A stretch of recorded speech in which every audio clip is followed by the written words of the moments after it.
అందరూ విడిపోవాలి, అందరూ కొట్టుకోవాలి, అందరూ చావాలి. అప్పుడు వారు చాలా సంతోషంగా ఉంటారు. వారు మన మధ్యలోనే ఉంటూ మన మధ్య విభేదాలు సృష్టించి తద్వారా ఇంకొక వర్గానికి ప్రయోజనం చెయ్యాలి అనేటువంటి సంకల్పంలో ఉన్నారు అని చెప్పి హిందూ కల్చర్లో ఎలా పుట్టారు వీరు నాకు అని అనిపిస్తూ ఉంటుంది. మన హిందూ ధర్మంలో ఉన్న వాళ్ళందరూ కూడా ఇది తప్పకుండా చూడవలసినటువంటి వీడియో. శంకరాచార్య స్వామి వారికి ప్రధాన శత్రువు. సత్యనారాయణ స్వామి అనేటువంటి భగవంతుడే లేడు. సత్యనారాయణ స్వామి వ్రతం అనేటువంటిది అభూత కల్పన. సత్యనారాయణ స్వామి యొక్క వ్రతంలో ఉన్నటువంటి కథలన్నీ కూడా ఫేక్ కథలు. సత్యనారాయణ స్వామి వ్రతం గురించి చెప్పబడినటువంటి ఆ స్కాంద పురాణంలో ఉన్నటువంటి ఆ రేవాఖండమే లేదు. నేను వెతికాను, నాకేం కనిపించలేదు అని చెప్పి ఒకనొక సందర్భంలో ఆయన పిచ్చి పిచ్చి ప్రేలాపనలు చేశారు. ఇప్పుడు మనకి సత్యనారాయణ స్వామి వ్రత కథలు చెప్తుంటారు. ఉన్న కథలు కానీ అసలు సత్యనారాయణ స్వామి అని వాళ్ళు చెప్పేటటువంటిది వాళ్ళు చెప్పిన స్కంద పురాణంలో ఆ అధ్యాయం లేదు.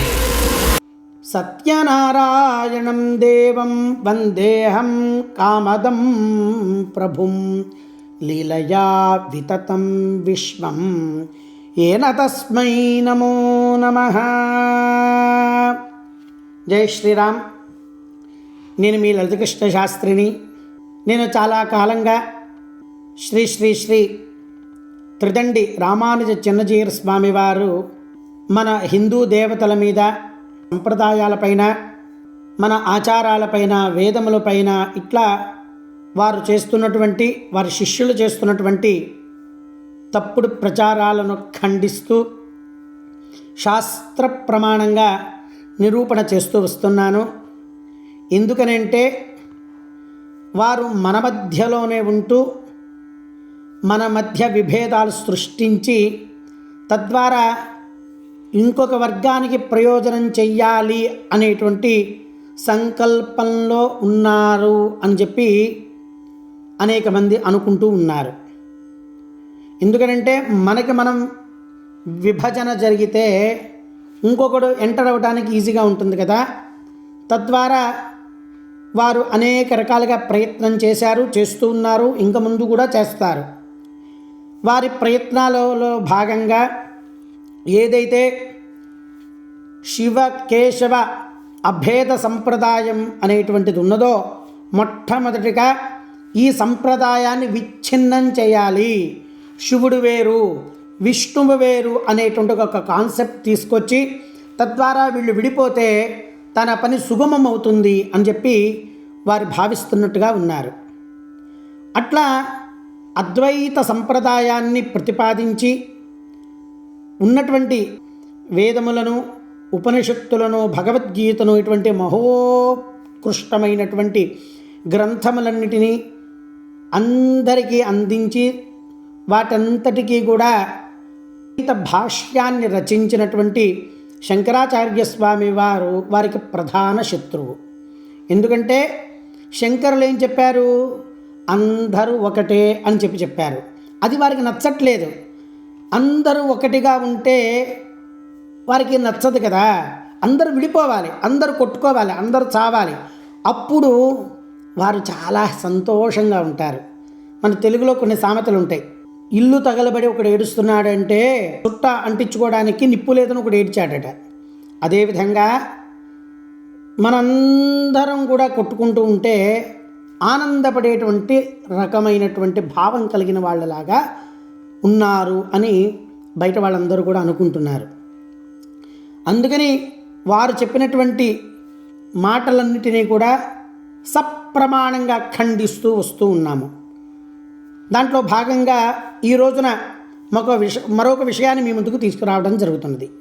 అదేమిటనంటే వీరికి విష్ణువన్నా, శివుడన్నా, ఆదిపరాశక్తి అన్నా, హనుమంతుడు అన్నా, శ్రీరాముడు అన్నా, కృష్ణుడు అన్నా ఎవరన్నా వీరికి ఇష్టం ఉండదు. నాకు అదే అనిపిస్తూ ఉంటుంది. వీరు హిందూ కల్చర్లో ఎలా పుట్టారు వీరు నాకు అది అనిపిస్తూ ఉంటుంది. ఒకానొక సందర్భంలో ఆయన చెప్పినట్టుగా వీరేమన్నా వామపక్ష భావజాలం ఉన్నటువంటి వ్యక్త మన మధ్యలో ఉంటూ హిందూ అనేటువంటి మాస్క్ కప్పుకొని ఒక గురువులాగా చలామణి అవుతున్నారా అని నాకు అనేక సందర్భాలలో మనస్సులో వస్తున్నటువంటి ఒక ఆలోచన. నేను ఆస్తికుని అయిపోయానండి. బయట కూడా చాలామంది అదే మాట అంటున్నారు. సరే, అదంతా అప్రస్తుతం. ఇప్పుడు వారు చేసినటువంటి ఒక మాట ఉన్నది, ఏంటనంటే సత్యనారాయణ స్వామి అనేటువంటి భగవంతుడే లేడు. సత్యనారాయణ స్వామి వ్రతం అనేటువంటిది అభూత కల్పన. సత్యనారాయణ స్వామి యొక్క వ్రతంలో ఉన్నటువంటి కథలన్నీ కూడా ఫేక్ కథలు. సత్యనారాయణ స్వామి వ్రతం గురించి చెప్పబడినటువంటి ఆ స్కాంద పురాణంలో ఉన్నటువంటి ఆ రేవాఖండమే లేదు, నేను వెతికాను, నాకేం కనిపించలేదు అని చెప్పి ఒకానొక సందర్భంలో ఆయన పిచ్చి పిచ్చి ప్రేలాపనలు చేశారు. ఆయనకు అలవాటే పిచ్చి పిచ్చి ప్రేలాపనలు చేయటం. మొన్న మధ్య ఒక ఆయన మాట్లాడుతూ, ఏమండి ఇట్లా దేవుడి గురించి అశుద్ధ భక్షణ చేసిన వాళ్ళే ఇలా మాట్లాడతారా అని నన్ను అడిగారు. ఏమండి మీరు అట్లా అనొద్దు, ఎందుకనంటే వారు ఆచార్య స్థానంలో ఉన్నారు, వారిని అవహేళన చేయొద్దు అని చెప్పాను నేను వారికి. అలా బయటందరూ కూడా చిదరించుకుంటున్నారు వారిని. ఏమంటున్నారు తెలుసా అండి, నువ్వు మనిషివా జీయరువా అని కూడా అంటున్నారు. నేను చాలామందిని మీరు అలా అనొద్దు, తప్పని కూడా చెప్పాను నేను. సరే, వారు ఏమన్నారంటే నేను వీడియో ప్లే చేస్తాను, అందరూ కూడా వినండి, దాని గురించి చర్చించుకుందాం. మీరు బొట్టు పెట్టుకుంటున్నారు కదా, ఆ పెట్టుకోవడం ఎందుకు పెట్టుకుంటున్నారు ఇట్లా కానీ ఎవరిని అడిగారనుకో మీరు ఏం చెప్తారు? వాళ్ళు పెట్టుకోమన్నారు, మేము పెట్టుకుంటున్నాం. ఎందుకో మనకే తెలియదు, అలవాటు అయిపోయి పెట్టేసుకుంటాం. సరే, ఇంకేదో పెద్ద మనం ఎవరినో కన్విన్స్ చేయవలసి వచ్చిందనుకోండి, దానికి ఒక స్టోరీ మనమే కల్పిస్తాం. అది ఉన్న స్టోరీయో లేని స్టోరీ ఏదో ఒకటి మనం కల్పించే ప్రయత్నం చేస్తాం. ఇప్పుడు మనకి సత్యనారాయణ స్వామిని వ్రత కథలు చెప్తుంటారు, అవన్నీ అలా వచ్చినవి, అవే ఉన్న కథలు కానే కాదు. అసలు సత్యనారాయణ స్వామి అని వాళ్ళు చెప్పేటటువంటిది వాళ్ళు చెప్పిన స్కంద పురాణంలో ఆ అధ్యాయం లేనే లేదు. 65వ అధ్యాయం అని అంటారు, దాంట్లో ఉన్న 35 అధ్యాయాలు ఉంటాయి వాళ్ళు చెప్పినటువంటి ఆ ఖండంలో. పైగా దేవుడు అనేవాడు ఎప్పుడైనా అందరితో ప్రేమతో కలిగి ఉంటాడు తప్ప ఆయనకి తన సంతానంలో కొంతమందిని ఏదో తను ఇష్టపడ్డ వాడిని పైకెత్తేయడం, లేని వాడిని ముంచేయడం ఇలాంటివి ఎప్పుడూ ఉండదండి. దేవుడు అన్నవాడు ఇప్పుడు అలా చేస్తాడండి. మీ పిల్లల్లో కొందరు ఎప్పుడైనా తప్పు చేస్తే వాడిని మీరు నారికి పోసేసి చేతులు తీసేసి చేస్తారు ఎప్పుడైనా? ఉండదు అలాగా. చూడండి, మీరు సత్యనారాయణ వ్రతం కథలు అని చదివే దాంట్లో ఎలా ఉంటాయండి కథలు? ఒకడు ఆయన నమ్మాను, వాడికి వ్యాపారంలో లక్షణాలు కలిసి వచ్చాను, మరొకడు నమ్మకపోయాను, ఓడ మునిగి వాడి మొత్తం ఆస్తి అంతా పోయాను. అంటే దేవుడు అలా చేస్తాడు ఎప్పుడైనా? వాడు బిజినెస్ మ్యాన్ ఆ దేవుడు అంటే, లేదా రాక్షసుడు ఆ దేవుడు అంటే, పిశాచం ఆ దేవుడు అంటే. ఎవడో ఒకడు నమ్మాడు, వాడికి వ్యాపారంలో లాభం వచ్చింది, మరొకడు నమ్మలేదు, వాడికి ఏదో వాడి పడి కాలు విరిగింది. దేవుడు అలాగా తన నమ్మకపోతే కాళ్ళు విరగొట్టేవాడండి. అలా ఉంటాడు ఎప్పుడైనా దేవుడు? మీరు సత్యనారాయణ వ్రతాలు పేరు పెడితే కథలన్నీ ఇలాగే ఉంటాయి. 5 కథలు ఏమో చదువుతారు కదా, దాంట్లో ఎలా ఉంటాయి ఆ కథలు? నమ్మిన వాడిని వాడు పైకెత్తాడు, నమ్మని వాడిని నాశనం చేశాడు. That never becomes God, never. అలాంటి వాడు దేవుడు ఎవడు? వాడు వ్యాపారం లేకపోతే రాక్షసుడో పిశాచో అవుతాడు. అది ఎక్కడైనా పురాణాల్లో దానికి ఎక్కడైనా మీకు అథారిటీ ఉంటుందా అంటే you don't find any kind of authority for that. No, for sure. That is not God. God never becomes like that. God is not a business guy. మనం పుట్టినప్పటి నుంచి ఎన్ని రకాల క్రూరమైన పనులు చేస్తున్నాం. ఆయనే కనుక అంత నిర్దయుడు దయారహితుడైతే ఈ పాటికి అలాగే పెట్టి టేబుల్ని పడుకోబెట్టి శుభ్రంగా షార్ప్ కత్తి తీసుకుని అక్కడ బజార్లో వేసుకునేటట్టుండి అలాగే ఇలాగ స్లైసెస్ స్లైసెస్ స్లైసెస్ నిలువుగాను అడ్డంగాను క్రాస్ సెక్షన్లోను ఈ క్రాసులోను మొత్తం అన్ని క్రాసులోను మొత్తం చేసి వారేదాల్సింది కానీ రోజుకోసారి. మనం చేసే పనులు అంత గొప్పవి కదండి. విన్నారు కదా, వారేదో 60 అధ్యాయాలు ఉంటాయి స్కాంద పురాణంలో. 35 అధ్యాయాల కంటే ఎక్కువ లేదు అని అన్నారు. నేను ఇక్కడ ఒక గ్రంథం వేస్తాను, అందరూ కూడా అది శ్రద్ధగా ఆలకించండి.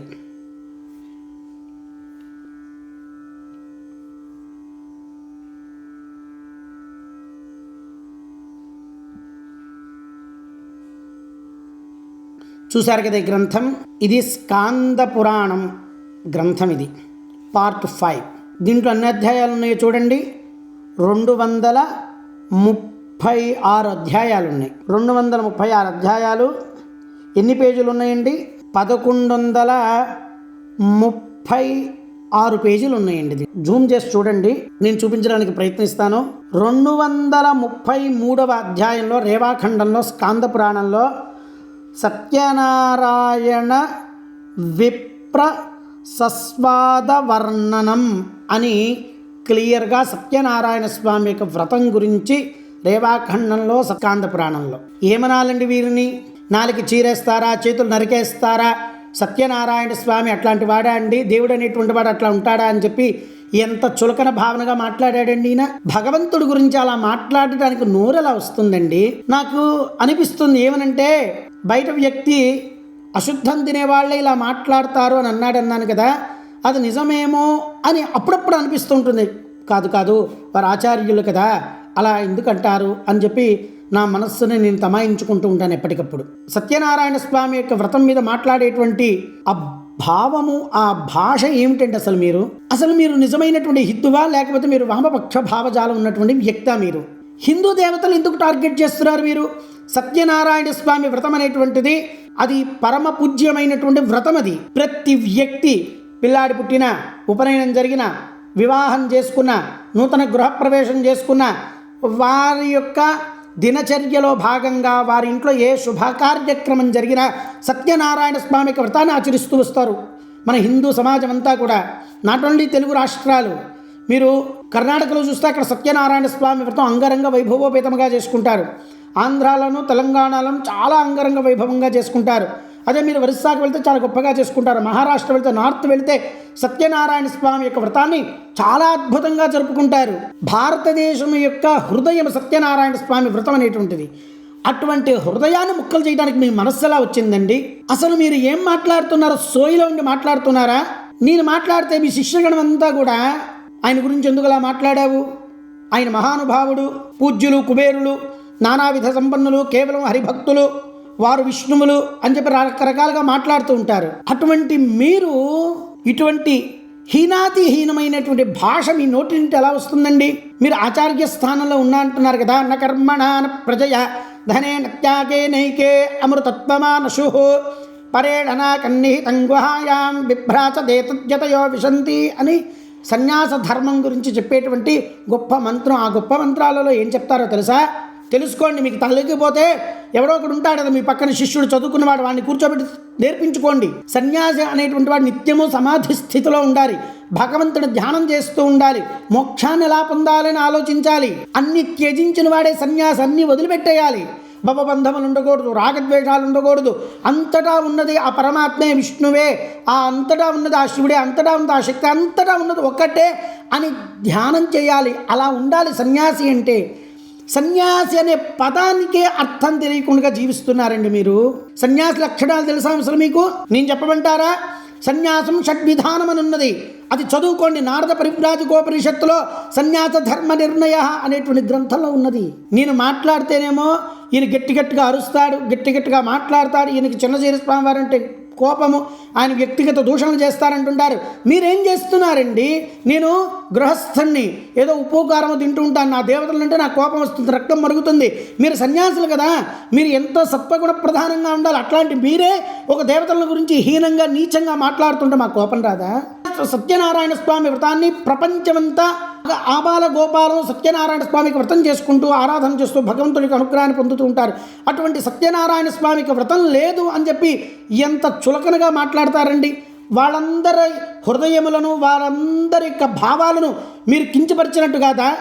వారి యొక్క మనోభావాలను మీరు దెబ్బతీసినట్టు కాదా? అసలు మీరు సన్యాసేనా అండి? మీరు పట్టుకుంది నిజంగా త్రిదండమేనా అండి? అసలు మీకు ఎవడండి ఇచ్చింది సన్యాసాశ్రమము? ఇచ్చిన వాడికన్నా బుద్ధి ఉండాలి కదండి. ఇట్లాంటి వాడిక రాగద్వేషముల యందు వీటన్నిటి వ్యామోహములు ఎందు ఇష్టం ఉన్నటువంటి వాడికి అంటే సన్యాసాశ్రమం ఇచ్చేది. సన్యాసాశ్రమం అంటే దానికి యోగ్యత ఉండాలండి. సన్యాసాశ్రమం స్వీకరించి మీరు ఆ సన్యాసి అనే పదానికే కళంకం తెస్తున్నారండి. మీరు ఇప్పటికైనా మీరు ఒకవేళ హిందువుల మీద దాడి చేయాలి అని అంటే ఒక పని చేయండి. మీరు ఫ్రీ అడ్వైజ్ ఇస్తా, సన్యాసాశ్రమానికి కాషాయ దండములను కమండలము అన్నిటిని వదిలేసి వివాహం చేసుకొని వచ్చి బయటకు వచ్చి మాట్లాడండి. అప్పుడు మాట్లాడతాం. మీరు హిందువులను కించపరచడానికి సన్యాసాశ్రమం అనేటువంటి ఒక నెపం పెట్టుకొని మాట్లాడుతున్నారండి. అయ్యా, మిమ్మల్ని మీ పాదాలను ఆశ్రయించి కోరుతున్నాము, హిందువుల మధ్య విభేదాలు సృష్టించవద్దు, హిందువుల మధ్యలో అపోహలు సృష్టించవద్దు, హిందూ సమాజాన్ని నాశనం చేయొద్దు స్వామి. మీరు ఇట్లా చేసి మీరు పాపాన్ని మూటగొట్టుకోవద్దు, మీకు స్వర్గలోక ప్రాప్తి కానీ మోక్షం దొరకదండి. ఇట్లాంటి పదాలను మాట్లాడితే హిందూ దేవతలను కించపరచొద్దండి. విష్ణువైనా శివుడైనా అందరూ ఒకటేనండి, మనందరం కలిసిమెలిసి ఉన్నామండి. ఇప్పటికైనా గుర్తించండి. మీరు అసలు హిందూ దేవతలని తూలనాడవద్దు. బయటకు వచ్చేటప్పుడు 1-4 సార్లు అనుకొని రండి. నాలికని అదుపులో పెట్టుకోండి. మీరు త్వక్చక్షుశ్రోత్రజిక్వాఘ్రాణానాం వాక్పాణిపాదపాయూపస్థానాం దశ ఇంద్రియములను కంట్రోల్లో పెట్టుకోండి. దాన్ని ఉపనిషత్ పరిభాషలో శమము దమము అని పిలుస్తారు కదా, అదన్నా తెలుసుకోండి స్వామి. చదువు లేదు, బుద్ధి లేదు, గుడ్డెత్తి చేడోబడ్డట్టు పడుతూనే ఉన్నారు. ఎవరో అన్నారు మొన్న ఈ మధ్య, అచ్చో పోసిన అంబోతు వలె తిరుగుతున్నాడు అన్నారు. మీరు స్వామిని అట్లా అనద్దు, తప్పు అని చెప్పి నేను వారిని వారించాను. స్వామి, మీరు వాళ్ళు అంటున్నటువంటి మాటలను నిజం చేయొద్దు. మీకు అది తగదు స్వామి. హిందూ దేవతలను కించపరచొద్దు స్వామి. ప్లీజ్ ప్లీజ్ ప్లీజ్ దయచేసి మిమ్మల్ని వేడుకుంటున్నాను. ఎందుకంటే సత్యనారాయణ స్వామి అంటే మీకు కోపం నేను చెప్పనా? సత్యనారాయణ స్వామి వారి మీద మీకు ఎందుకు కోపమో చెప్పనా? ప్రపంచంలో సత్యనారాయణ స్వామి టెంపుల్ ఉన్నటువంటిది అన్నవర క్షేత్రంలో. సత్యనారాయణ స్వామి స్వయంభూగా వెలిసినటువంటి క్షేత్రం, మహా గొప్ప క్షేత్రం. ఆ గొప్ప క్షేత్రాన్ని కుంభాభిషేకం చేసింది భారతీ తీర్థ మహాస్వామి వారికి ఆధ్వర్యంలో ఉన్నటువంటి పండితులందరూ కూడా, శృంగేరిలో ఉన్నటువంటి పండితులందరూ కూడా. అందుకని మీకు ఆయన అంటే కోపం. ఇంకొక విషయం తెలుసా? సత్యనారాయణ స్వామి వారి యొక్క గర్భగుడిలో సత్యనారాయణ స్వామి, ఇటువైపు లక్ష్మీ అమ్మవారు, ఇటువైపు శివుడు ఉంటారండి. అందుకని మీకు కోపం అండి. శివుడు ఎక్కడుంటే అక్కడే కోపం అండి మీకు. ఏం చేశాడండి శివుడు? ఏం చేశాడండి శివుడు అంటే అంత ఆక్రోశం, అంత కోపం మీకు? శివుడు ఎక్కడుంటే అక్కడ విద్వేషాలు రచ్చగొట్టడమేనా అండి? వద్దండి, పాపం మూటగట్టుకోవద్దండి స్వామి. మీకు మోక్షం దొరకాలి, ఆ భగవంతుడు మిమ్మల్ని సర్వదా రక్షించాలి, మీరు ఇచ్చేటువంటి మంగళాశాసనాలందరికీ నెరవేరాలి. శివనింద చేసి వచ్చే పాపాన్ని మూటగట్టుకోవద్దండి స్వామి. మిమ్మల్ని మనసా వాచా కర్మణ ప్రార్థిస్తున్నాను. తెలుసుకోండి స్వామి. మీరు శివనింద చేయొద్దండి, సత్యనారాయణ స్వామి నింద చేయొద్దండి, వేద నింద చేయొద్దండి, హిందూ నింద చేయొద్దండి. సమాజంలో అందరిలాగా ఉందామండి, అందరం కలిసిమెలిసి ఉందామండి, అందరం ఏకతాటిపై ఉందామండి. మన హిందూ ధర్మాన్ని మనం కాపాడుకుందామండి. మీరు ఇక మీదటైనా మారుతారని ఆశిస్తున్నానండి. జై శ్రీరామ్.